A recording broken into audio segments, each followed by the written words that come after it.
Aujourd'hui, on a un sujet quand même très attendu. Très attendu. Très attendu que l'on repostera sur la page Facebook, par ailleurs, comme toutes les autres émissions. Exactement. Ça prend du temps, mais ça arrive. Ah oui, c'est de ma faute, je l'avoue. Donc, le sujet du jour, c'est l'éducation sexuelle chez les enfants. Mm-hmm. Donc, je vais te laisser quand même développer le concept déjà. Ok. Donc, bonjour à toutes et à tous. Donc, c'est un sujet effectivement qui est attendu par pas mal de parents et de futurs parents. Parce que c'est un sujet très intime, très d'actualité, et qui nous concerne tous, quel que soit notre âge et quel que soit l'âge de nos enfants. Pourquoi ? Comme on l'a déjà vu au fil des émissions précédentes, on est dans une société hyper sexualisée, où tout ce qui est lié à l'intime, on va dire, nous est dans notre environnement de manière constante, qu'on le veuille ou non. D'une part, et ensuite, dans notre nature humaine, j'ai envie de dire, l'enfant, par essence, est curieux à ce niveau-là. Et du coup, si on n'est pas outillé et qu'on n'est pas préparé à faire face à ces questions qui vont arriver de plein fouet pour nous, chers parents, on risque d'avoir beaucoup de mal à affronter la situation. Comme souvent, j'entends aussi des parents qui se refilent la patate chaude. Si, par exemple, l'enfant vient voir le papa, papa va dire va voir maman, elle va te répondre ça. Ou les parents, parfois, qui disent aussi écoute, t'es encore trop jeune, on parlera de ça plus tard. Alors que l'enfant, quand il pose sa question, il a besoin qu'on y réponde maintenant. Beaucoup plus facilement et simplement qu'on ne le pense, mais il a besoin d'une réponse. Donc, justement, on va développer tout ça aujourd'hui. Et donc, pourquoi parler de l'intime ? Donc pour ces différentes les différents points que je viens de citer d'une part. Ensuite, parler de l'intime, ça va permettre tout simplement, par exemple, aborder la question sous l'aspect biologique. Pour les petites filles, leur parler de leur anatomie. Comme on l'a vu plusieurs fois, la plupart des femmes et des jeunes femmes ne connaissent pas leur corps. Et oser parler de l'intime avec les jeunes filles, c'est les mettre en confiance avec ce corps, leur permettre de le connaître et du coup l'utiliser à bon escient.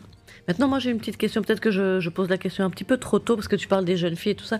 Mais par exemple, quand est-ce qu'on dit oui, on peut en parler à nos enfants, mais je veux dire à un enfant qui a 4 ans ou 5 ans, et il demande, quand par exemple on attend un troisième ou un deuxième, et c'est là où ils vont poser la question, comment est-ce que le bébé il est dans ton ventre ? Je pense qu'il est trop tôt, je sais pas, ça c'est moi qui m'avance, 4-5 ans j'imagine, c'est un petit peu trop tôt. En fait justement on va voir que... ce sera plus tard, tu vas nous l'expliquer plus tard ? Ça va arriver un peu plus tard. Ça va, alors je m'excuse et je te laisse continuer. Ça va arriver un petit peu plus tard, mais justement on peut déjà en parler maintenant. En fait, quand un enfant pose la question du tiens maman, comment ça se fait que tu es enceinte, ou pourquoi tu as mangé le bébé ? Est-ce que tu as mangé le bébé ?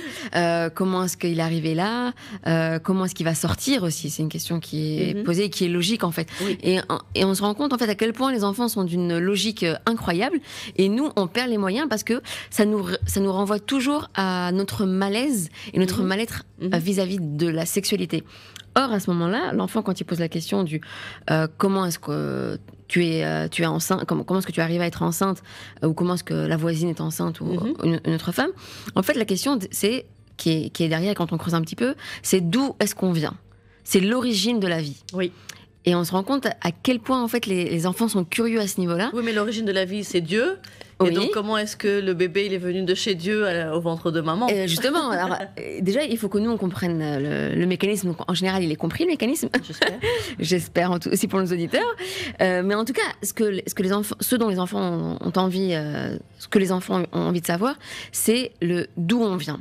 Et là, il faut juste leur expliquer avec des mots simples. Par exemple, tu prenais l'exemple d'un enfant de 4 ans, c'est lui dire, c'est un homme et une femme qui s'aiment énormément. C'est pas trop tôt. C'est pas trop tôt. Mais justement, on va pas trop rentrer dans des détails. Et on va s'arrêter, voilà. Par exemple, c'est un homme et une femme qui s'aiment beaucoup, qui se sont pris dans les bras, qui ont fait un gros câlin, et de cette union et on va dire... Ils vont avoir peur de faire un gros câlin à leur ami. Et justement, en fait, on va se rendre compte que le fait d'expliciter ça et de le dire de manière claire, ça va permettre déjà très tôt d'inculquer des bases, c'est-à-dire de dire qu'une relation intime, c'est entre un homme et une femme, c'est entre un homme et une femme qui sont adultes, consentants et dans le respect. Et autre chose, c'est que ça se fait à l'abri du regard des autres. Donc là, on va voir qu'en quelques mots, quelques secondes, on fait passer énormément de messages. Et très souvent, les enfants à 4-5 ans, ça leur suffit comme réponse. Ils n'ont pas besoin du tout de rentrer dans de l'ordre technique ou autre. Ça répond déjà à une grosse partie de leur question. Mais comme tu disais, justement, ça permettrait d'éviter les comportements à risque. Et justement, c'est toute la clé, en fait, du but de l'éducation sexuelle envers nos enfants. C'est-à-dire que si on ne les prévient pas et on ne les éduque pas positivement à la sexualité, d'autres personnes vont le faire. Et ils sont à risque de tomber, justement, entre les mains de personnes malsaines. Et personne, malheureusement, n'est à l'abri de ça. C'est-à-dire, il ne faut pas se dire, voilà, nous, dans notre famille, alhamdoulilah, on est très conservateurs, on ne parle pas de ça, chouma, encore et toujours, au rendez-vous. Donc, on est à l'abri de ça et ça ne va jamais nous atteindre. Et quand on parle des comportements à risque, ça peut être, d'une part, que l'enfant... on va dire, rencontre sur son chemin un pédophile. Donc là, c'est vraiment un trouble sexuel qui est lié ou non à des troubles psychiatriques et qui va faire que une personne adulte va pousser l'enfant à avoir des actes sexuels non consentis. Et de toute façon, c'est sur mineur, c'est interdit par la loi. Le fait qu'on ne prévienne pas nos enfants, tout simplement, par exemple, moi je dis dès l'âge de la propreté, donc c'est très tôt, hein, tu vois, Majdeline. Oui, par exemple, l'enfant il commence à être propre vers 2-3 ans, normalement, même si parfois c'est un peu plus difficile pour certains enfants, donc courage aux parents qui affrontent cette étape-là. Donc, dès cet âge-là, par exemple, c'est dire à l'enfant, voilà, ce sont tes parties intimes. Il ne faut pas hésiter à les nommer, en fait. Le fait de ne pas les nommer, c'est déjà créer un tabou. D'accord. Et on voit que dans beaucoup de familles, les parties intimes, elles ont un nom de fruit, elles ont un surnom, elles ont un nom de fruit, une fraise, une framboise, une banane pour les garçons, ou des noms d'animaux, mais jamais des noms scientifiques. Et en fait, ça reflète le fait que nous, on ne soit pas à l'aise avec tout ça. Sinon, on est à l'aise avec tout ça, il n'y a pas de mal. Chez un petit garçon, c'est un pénis, chez une petite fille, c'est une vulve. Le fait de l'exprimer comme ça, eh ben en fait, l'enfant, il se dit « Ok, j'ai ça, et c'est très bien. » Et c'est pas autrement, on va dire. Si on dit, je sais pas moi, à 4-5 ans zizi, ouais. ça le fait aussi. Oui, tout à fait. De toute façon, il faut juste le nommer et pas, on va dire, éviter le sujet ou dire, voilà, ça... où il y a des enfants, et des parents, pardon, qui disent « ça », justement, ça, ou « en bas ». Et du coup, ça devient une zone... on va dire inconnue au bataillon, très cachée, une caverne. Et du coup, le fait de ne pas connaître cette zone et de ne pas l'expliciter clairement à nos enfants, ça peut faire qu'un adulte, un jour, malheureusement, qui soit malveillant, peut avoir de mauvaises intentions avec un de nos enfants. Et comme je disais tout à l'heure, personne n'est à l'abri de ça. Il ne faut pas se dire, nous, on est riches ou on est éduqués, intellectuels, ou dans notre famille, ça n'existe pas. Il faut savoir aussi que parfois, ces comportements à risque, ils peuvent même exister au sein même d'une famille. Et là, c'est un gros sujet tabou. Et dans notre émission, justement, c'est l'occasion de parler de ça. C'est tout ce qui est lié à l'inceste. Bon, c'est un sujet dont on ne parle jamais, ou très peu en tout cas. Et donc l'inceste, c'est un acte sexuel qui est entre deux personnes qui appartiennent à une même famille et dont normalement cette relation est interdite. Par exemple, ça peut être la fille ou le fils avec son papa, avec son beau-papa, avec son frère ou sa sœur, avec l'oncle ou la tante, les grands-parents. Et on se rend compte, en tout cas dans la communauté arabo-musulmane, le fait que la famille soit très sacrée, que voilà, on respecte énormément les oncles, les tantes, le grand-père, donc Ammi, Khali, etc. Si jamais une de ces personnes venait à avoir un comportement inapproprié, l'enfant oserait rarement en parler. En se disant non, si Ammi ou Khali ou Jaddi m'a touché, c'est que voilà, il a le droit de le faire parce que c'est une personne que je respecte et en qui mes parents ont entièrement confiance. Alors que si c'était un enfant justement qui était prévenu, qui était, on va dire, averti, oui, il pourrait réaliser qu'il y a une erreur. Exactement. Et c'est tout l'enjeu de l'éducation sexuelle en fait, c'est de donner des outils qui soient simples, pas compliqués, qui soient adaptés à l'âge de l'enfant. Pour prévenir et empêcher que ces situations arrivent. Parce qu'il faut savoir que ces situations, si elles arrivent, parfois on va dire, non, si elles sont isolées et on va dire pas violentes au niveau sexuel, elles peuvent ne pas, on va dire, marquer la personne à vie. Mais très souvent, ça, c'est le cas. D'accord. Et du coup, ça impacte l'avenir intime, affectif, relationnel de ce petit enfant qui deviendra un adulte. Donc, je disais des problèmes intrafamiliaux, donc ça c'est tout ce qui est lié à l'inceste, des phénomènes aussi extrafamiliaux, donc ça peut être à l'école, dans des associations, dans des activités sportives, exactement. Et là c'est encore avertir nos enfants. Donc je reviens sur ce que je disais tout à l'heure. Par exemple, quand on apprend la propreté à notre enfant, lui dire voilà, c'est partie intime. Donc, et les nommer, que ce soit pour une fille ou pour un petit garçon, leur dire clairement, ça t'appartient. Et personne ne peut les toucher. Et si quelqu'un te demande de les montrer, tu dois demander de l'aide, tu dois crier, tu dois en parler à un adulte en qui tu as confiance, même si c'est quelqu'un de la famille qui te demande de faire ça. Et déjà, donc c'est déjà inculquer ces valeurs-là à l'enfant, de ce respect de son intimité.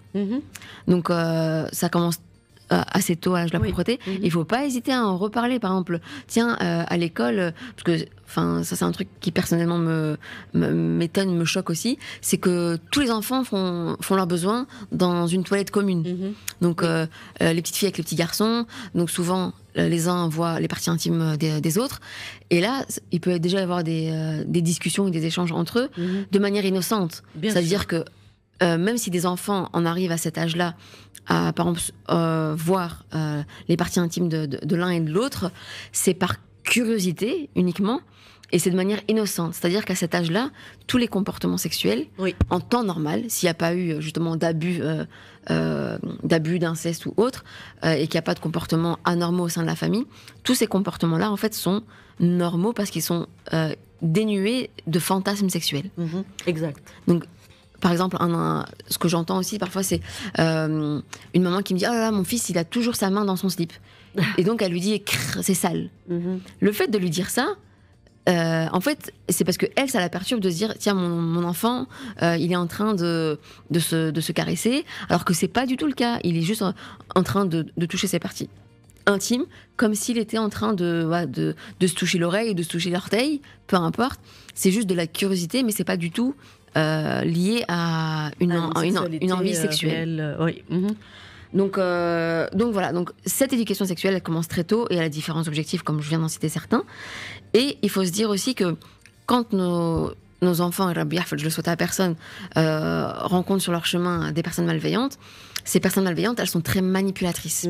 C'est-à-dire qu'elles peuvent faire durer ce processus, soit incestuel ou soit pédophile, pendant des semaines, voire des mois, voire même des années. D'accord. En manipulant l'enfant, en lui disant si tu en parles à quelqu'un, par exemple, si tu en parles à tes parents vont être très fâchés, ils vont te punir très fort. Une sorte de chantage. Exactement. Et l'enfant, voilà, innocent qu'il est, il peut vraiment culpabiliser à l'idée de mettre ses parents dans cet état-là, et du coup va garder ça pour lui. Il va garder ça pour lui pendant très longtemps, des fois trop longtemps, et des fois c'est trop tard. Alors que s'il est à l'aise, il pourrait en parler avec sa maman, tout à fait, avec son frère. Il serait déjà averti, déjà empêcherait la personne d'accomplir ses actes, on va dire... criminel et malsain. Criminel et malsain. Non, mais c'est vrai, faut se rendre compte à quel point en fait c'est violent pour un enfant. Déjà pour un adulte, c'est violent quand une femme, par exemple, dans le bus se fait agresser ou subit des attouchements sexuels. C'est très violent et ça marque. Il y a des femmes, par exemple, qui prennent plus les transports en commun pendant des mois. Donc, imaginons ce que ça peut créer chez un enfant. Plus tard, ça peut l'empêcher d'entrer en relation avec une personne du sexe opposé, ne plus du tout avoir confiance en l'adulte, ne plus du tout avoir confiance en la société qui l'entoure. Et du coup, tous ces éléments font que on doit, justement, en amont, nous, en tant que parents, être à l'aise avec le sujet, s'informer. Et je peux tout à fait comprendre que aujourd'hui, même si voilà, on est en 2018 et qu'il y a beaucoup d'informations, on ne soit pas outillé par rapport à ça. Et donc, pour ceux qui nous regardent en vidéo, je vous montrerai après un petit livre qui peut donner quelques pistes. Qui donne beaucoup de pistes, justement, de comment aborder la sexualité avec nos jeunes.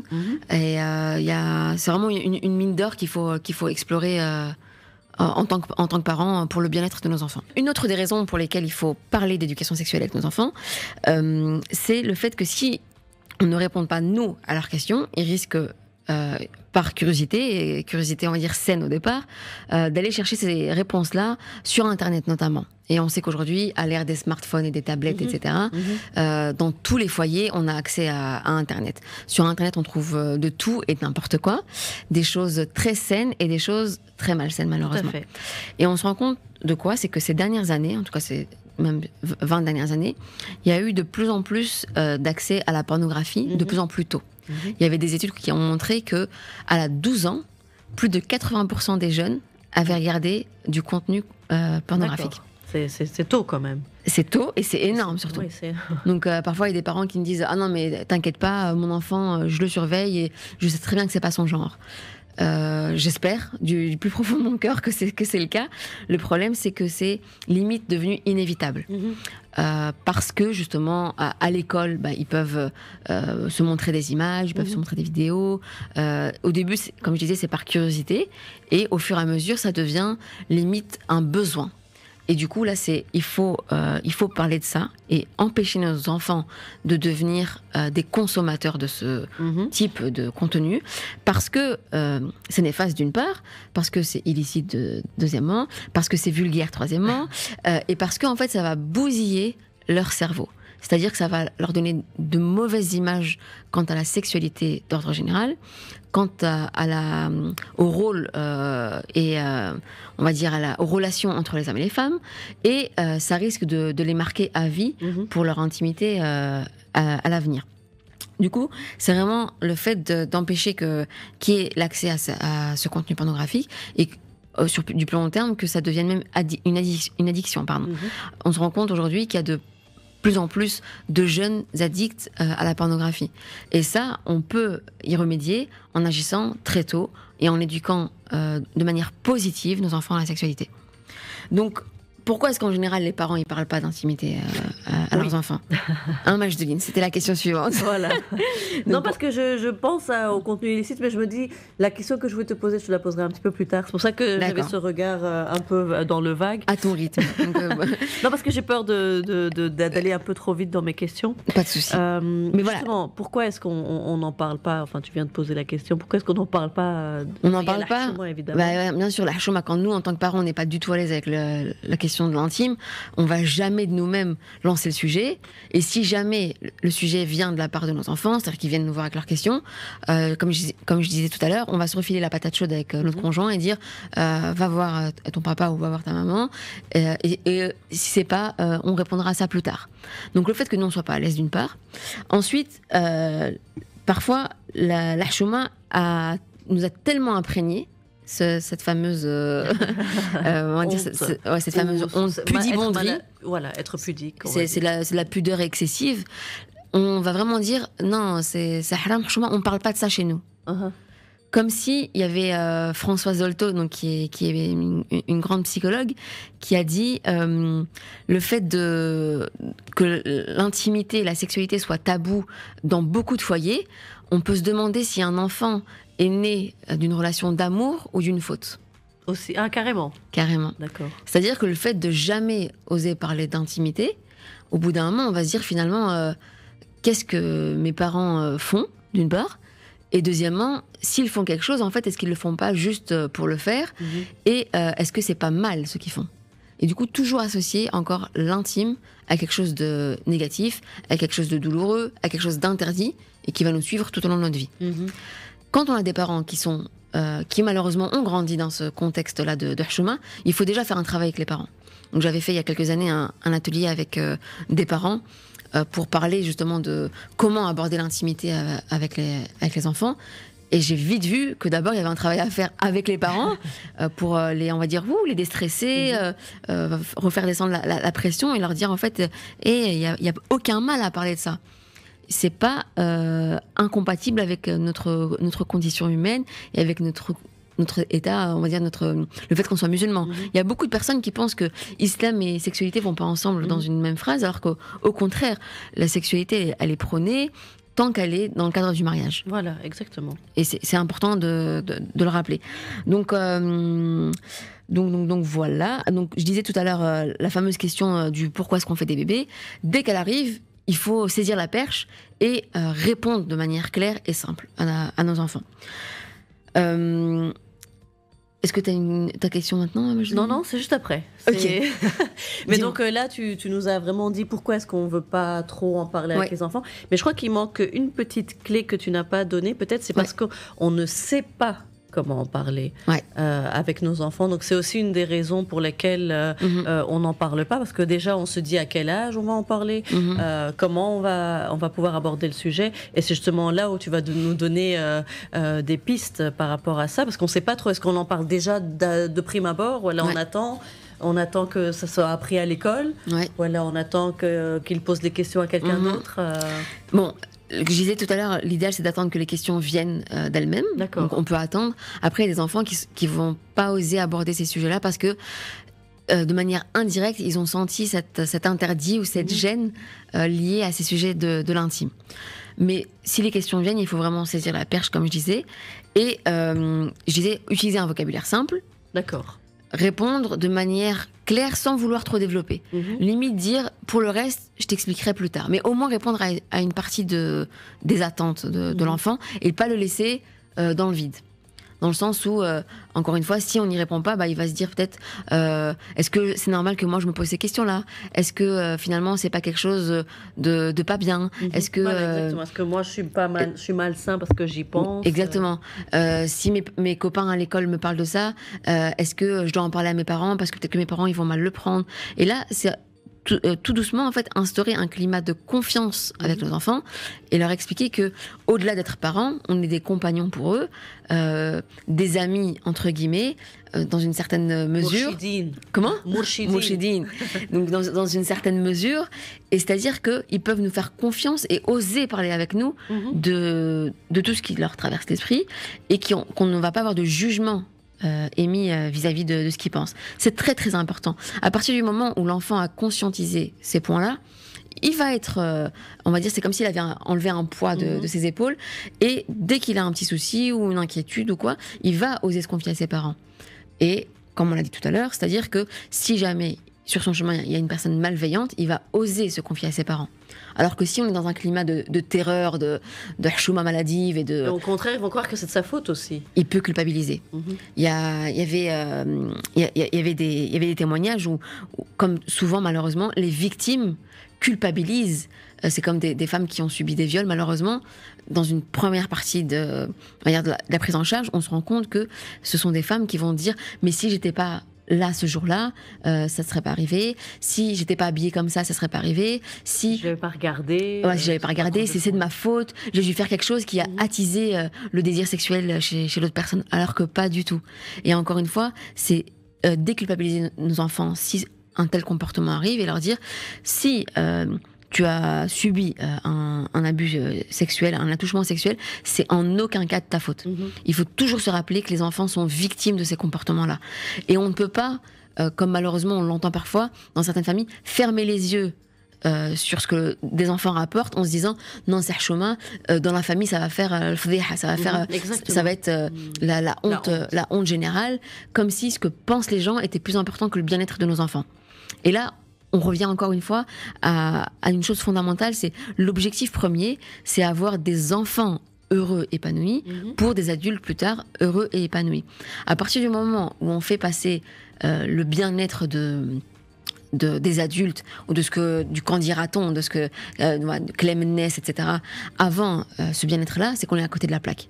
En tant que parent, notre objectif, c'est le bien-être de nos enfants. Okay. Donc, quand si un enfant rapporte le fait que, voilà, écoute, on a joué avec les cousins et les cousines, et il y a des cousins un peu plus grands qui nous ont demandé de se déshabiller, mais c'était du jeu.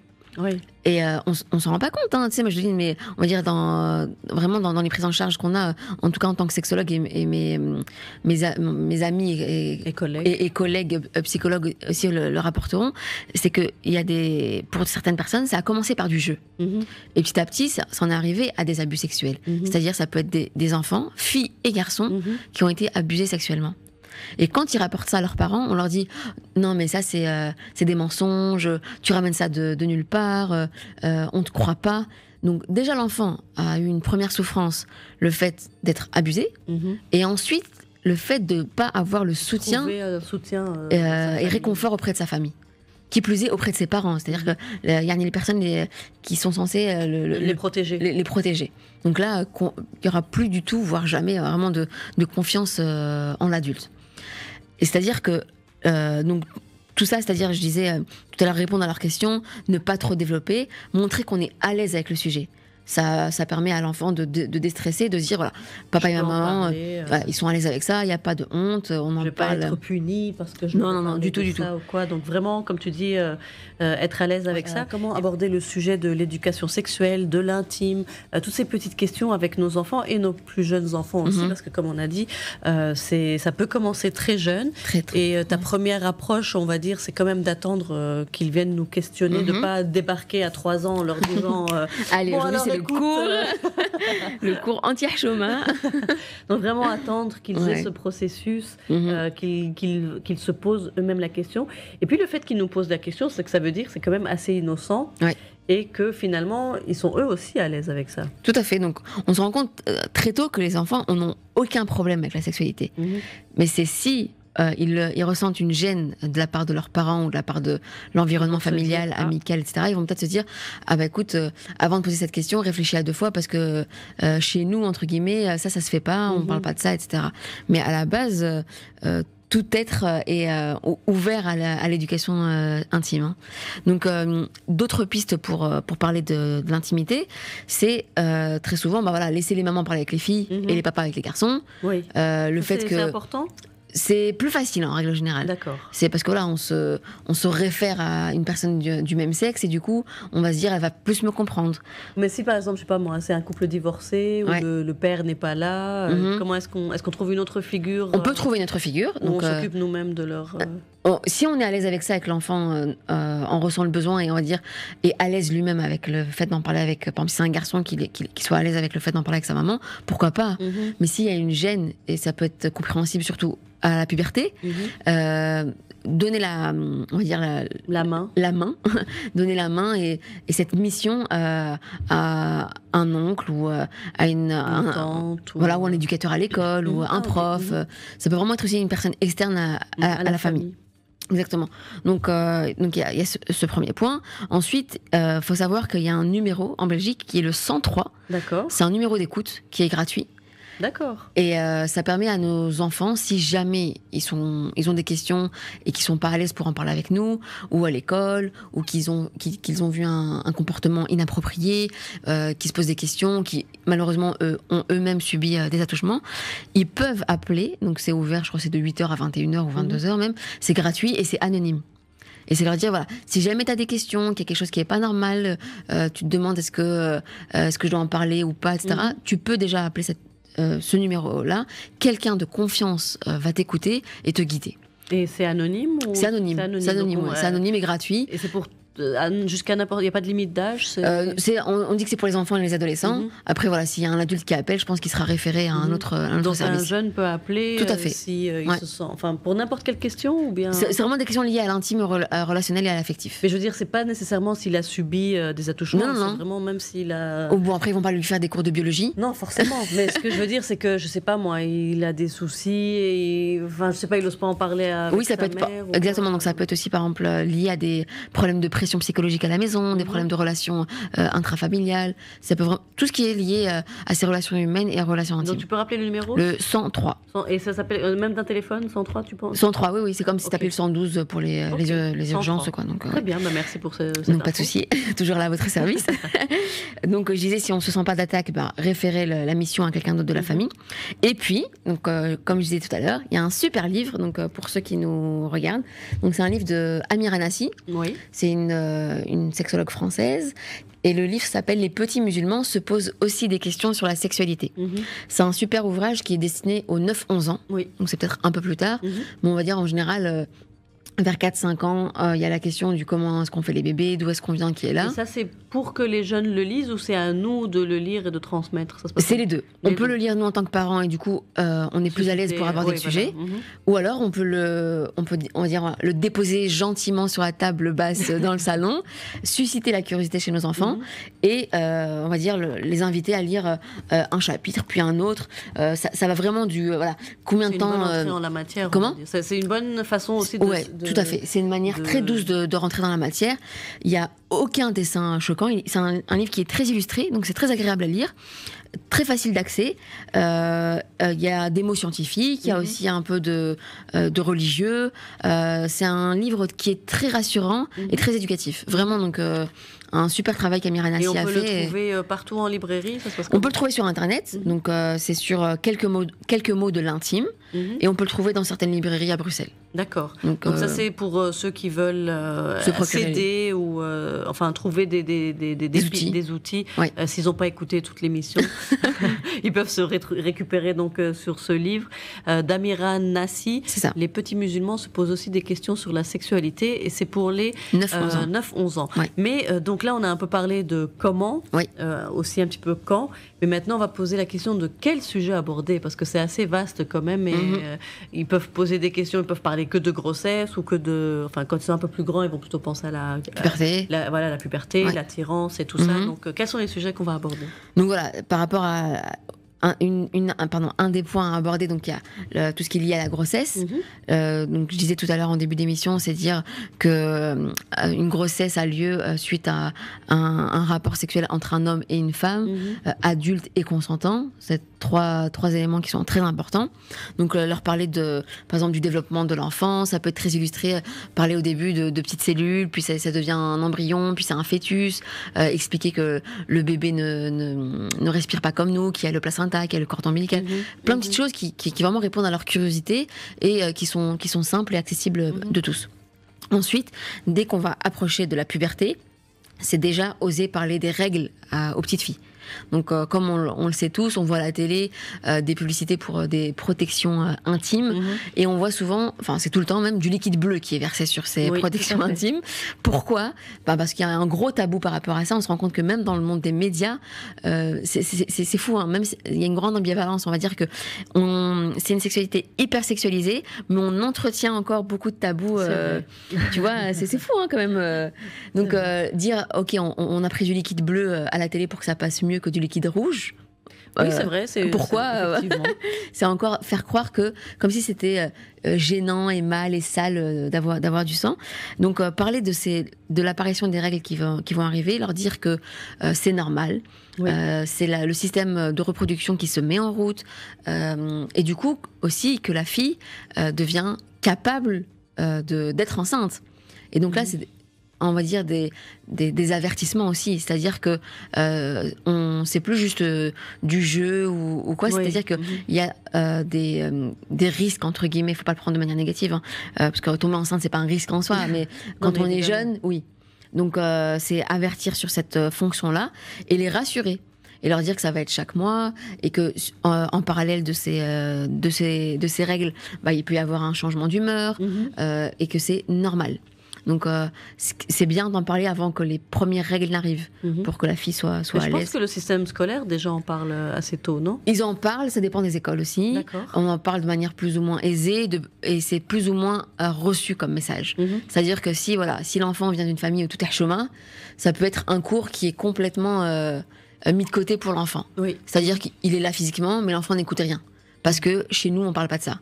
Parce que chez nous, on découvre ça après le mariage. Tu vois, plein de fausses croyances comme ça. Et du coup, l'enfant risque de passer à côté de beaucoup d'éléments essentiels. D'accord. Ensuite, donc ça, pour les filles, donc leur parler vraiment des changements liés à la puberté, l'apparition de l'acné, tant redouté de beaucoup de jeunes, l'apparition des poils et l'apparition du désir sexuel. C'est-à-dire leur dire, voilà, tu as t'es adolescent maintenant, tu peux avoir du désir sexuel, c'est-à-dire que quand tu vois une personne, on va dire si un jeune homme il va avoir une jeune fille, il peut avoir un désir amoureux pour cette jeune fille, et c'est normal. Lui dire que c'est normal, et pas le faire culpabiliser par rapport à ça, mais lui dire que ce désir, il doit être cadré.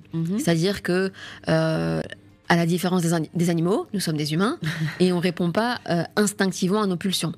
Et c'est tout le défi des jeunes aujourd'hui, et notamment, on va dire, des jeunes musulmans, en leur inculquant le fait que le désir sexuel est une chose, le gérer en est une autre. Ça demande beaucoup de patience, mais c'est méritoire, dans le sens où, une fois qu'on a laissé ça au mariage, le fait de découvrir tout ce désir et ses mises en application avec notre conjoint, c'est un pur moment d'émerveillement. Le fait de pas avoir une approche très, tu vois, très qui fait peur, très négative. Voilà, non, chez nous il y a pas de copains copines, on parle pas de ça jusqu'au mariage, ça c'est haram, ça c'est chez les autres, jusqu'à ce que tu finisses tes études, etc. Non, ça n'apporte rien d'avoir un discours comme ça, et l'enfant va aller de toute façon va avoir ses émotions, va avoir ce désir sexuel.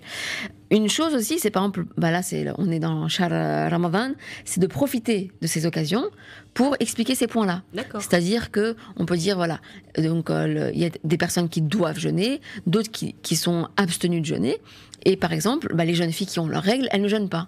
Et ça, c'est intéressant d'en parler même avec les frères et sœurs, en fait. Et il y a des messages qui passent ainsi. Et c'est intéressant aussi, même pour les familles où il n'y a pas de filles, il n'y a que des garçons, d'expliquer, voilà, maintenant c'est Shahr Ramadan, il y a des personnes qui jeûnent, d'autres pas. Par exemple, maman, elle va avoir quelques jours dans le mois où elle ne va pas jeûner parce qu'elle a des règles. Et les règles, qu'est-ce que c'est? Et c'est normal. Et chaque femme a ça tout au long de sa vie, de la puberté jusqu'à la ménopause, comme on avait vu la fois passée. Et pour ces garçons, futurs conjoints et futurs papas, ça les informe, ça les éduque déjà. Ils savent déjà qu'il y a ça. Et ils savent déjà que les femmes, on est cyclique et qu'on a un fonctionnement qui est celui-ci. Donc, parler aussi du fait que s'il y a eu un grand désir sexuel avec éjaculation pour les garçons, leur dire qu'ils doivent faire le ghusl. Et on va dire qu'on a cette porte d'entrée incroyable avec la religion. C'est vraiment des perches tendues qui sont faciles à saisir, et les parents ne les saisissent pas parce qu'ils sont pas à l'aise avec ça. Par exemple, il y a des mamans qui changent les draps de leur fils. Il faut dire ce qui est, au bout d'un moment, il faut parler des choses de manière crue, mais elles changent les draps en se disant ça y est, mon fils il a passé un cap, il est devenu pubère, mais elles n'osent jamais parler avec eux du fait que voilà, c'est devenu un jeune garçon, un adolescent qui est devenu pubère, et du coup qui doit on va dire au niveau religieux accomplir le jeûne du mois de Ramadan, et du coup il faut saisir cette opportunité pour parler de sexualité. Et là, l'enfant va se dire, ok, en fait, je peux tout à fait être un être spirituel et sexuel, c'est pas incompatible. Tout à fait. Donc, c'est important ce que tu notes spécifiquement pendant ce mois de Ramadan. En plus, tout à fait. C'est l'occasion, comme tu dis, d'en parler, de se recentrer. C'est ce mois-ci. Ça permet aussi d'introduire cette fameuse notion du mariage. On en a parlé un petit peu dans d'autres émissions, de montrer que voilà, ça ouvre en fait le débat. Exactement. En fait, on se rend compte de quoi? On se rend compte que la famille, c'est un endroit de dialogue. C'est un endroit où toutes les questions sont les bienvenues. Il n'y a pas de tabou, il n'y a pas de gêne. On parle de tout dans le respect, sans vulgarité, sans mettre mal à l'aise les uns les autres, que ce soit les parents vis-à-vis des enfants et inversement, dans le respect, je viens de le dire. Et du coup, on peut aborder énormément de sujets, notamment comme tu viens de dire, Majdeline, cette notion du mariage. Et dire, voilà, tu as du désir sexuel, c'est normal, bienvenue parmi les gens normaux, sauf que ce désir, il doit être, on va dire, géré, comme je disais tout à l'heure, et il a comme objectif d'être assouvi dans le cadre du mariage. Et là, on introduit ces notions de relations conjugales, de ces relations homme-femme, de ce bonheur d'être à deux, de cheminer ensemble, de trouver un bon compagnon de vie, de dire aussi que le mariage, c'est un choix. Il n'y a pas de tu dois te marier ou tu dois pas te marier, ou inculquer aussi le fait que voilà, maman et papa, ils s'aiment, ils se respectent et ils sont heureux d'être ensemble, et ils aspirent à ce que toi aussi tu puisses goûter à ce bonheur-là. Le fait d'avoir ces temps de dialogue au sein de nos familles, mais c'est clair que ça enlève des pressions, ça Bien enlève sûr. des peurs, ça enlève des frustrations, et ça évite des comportements à risque. Le fait que certains jeunes aient des petits copains, des petites copines de manière cachée, avec des fois des comportements sexuels inappropriés, qui génèrent de la frustration chez eux, et du coup qui génèrent beaucoup de peur chez les parents. Tu nous as pas mal éclairé sur l'importance de l'éducation sexuelle. Et comme je viens de te le dire, tu as beaucoup focalisé sur le fait que c'est important pour éviter des abus sexuels, en fait, même si on s'en rend pas compte, finalement. Je pense que quand tout va bien dans nos familles, on se rend pas compte et on se dit, bon, alors, vu qu'on n'est pas concerné par le sujet, on a l'impression que ça n'existe pas.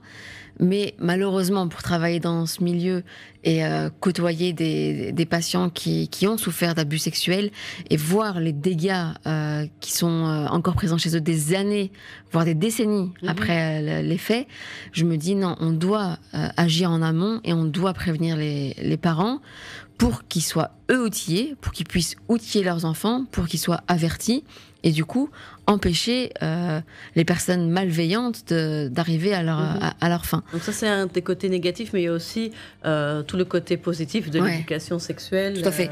Le fait d'être à l'aise avec le sujet, ça fait de nous, on va dire, des adultes épanouis. Ça fait aussi qu'on va être à l'aise pour montrer notre affection à nos enfants. Tu sais le nombre de familles où, par exemple, les parents ils disent jamais je t'aime à leurs enfants. On va leur dire quand ils ont quelques semaines, quelques mois, parce que c'est tout petit, tout mignon et qu'on les prend.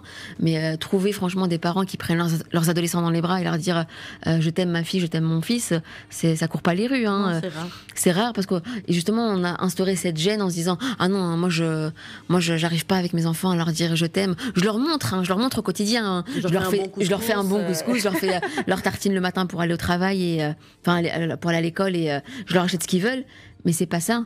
Ça, c'est une manière d'exprimer leur amour. Mais la plus belle des manières, et je pense, je parle aussi en tant que maman, c'est de le dire verbalement.